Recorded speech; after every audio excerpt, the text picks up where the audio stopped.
RS tour and ট্রাভেলসের দ্বিতীয় বর্ষপূর্তি উপলক্ষে দিনব্যাপী বর্ণাঢ্য অনুষ্ঠান, কেক কাটা, দোয়া মাহফিল এবং অসহায় মানুষের মাঝে কম্বল বিতরণ অনুষ্ঠিত হয়েছে। শনিবার এই উপলক্ষে আয়োজিত অনুষ্ঠানে প্রধান অতিথি হিসেবে উপস্থিত ছিলেন খুলনা বিভাগীয় প্রেস ক্লাবের সভাপতি হামিদুজ্জামান জলিল ও নিয়ামতুল্লাহ। অনুষ্ঠানে আরও উপস্থিত ছিলেন RS ট্যুর অ্যান্ড ট্রাভেলসের চেয়ারম্যান রুহুল আমিন, সাংবাদিক সবুজ হোসেন সহ স্থানীয় গণ্যমান্য ব্যক্তি ও গণমাধ্যম কর্মীরা। দোয়া মাহফিল শেষে শীতার্ত গরিব ও অসহায় মানুষের মাঝে কম্বল বিতরণ করা হয়।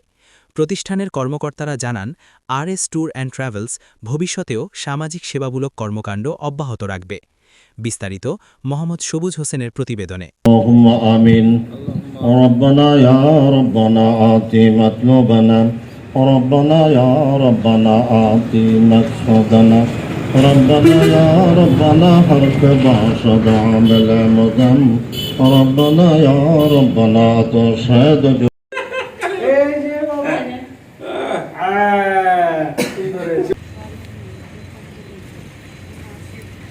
যারা কম্বল পেয়েছে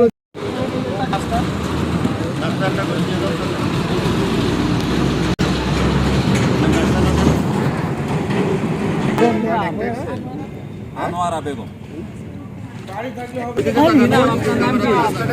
আপনার নাম কি?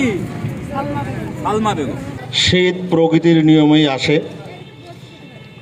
গরমও প্রকৃতির নিয়মে আসে। যখন শীত আসে তখন দুস্থ অসহায় মানুষ, যারা অভাবী মানুষ, এদের এই হাড় কাঁপানো শীতের কষ্ট যারা উপলব্ধি করতে পেরেছে, যাদের আয়োজনে আজকের কম্বল বিতরণ অনুষ্ঠান, তাদেরকে সাধুবাদ ও মোবারকবাদ জানাই। যে অসহায় মানুষের কষ্ট যে তারা উপলব্ধি করেছে, অনুধাবন করতে পেরেছে, এজন্য অসংখ্য ধন্যবাদ RS ট্যুরস অ্যান্ড ট্রাভেলসের মাননীয় চেয়ারম্যান মহোদয়কে। সাথে সাথে এখানে ধন্যবাদ দিয়েই শেষ নয়, আসলে এটা একটি মহানুভবতার পরিচয়। আমরা ভালো আছি। আসলে বেশি কিছু বলবো না আজকে, আমি বেশি কিছু বলার জন্য এখানে আসি নাই। আমি জাস্ট মানুষের জন্য কিছু করার চেষ্টা করতেছি, অসহায় মানুষের জন্য।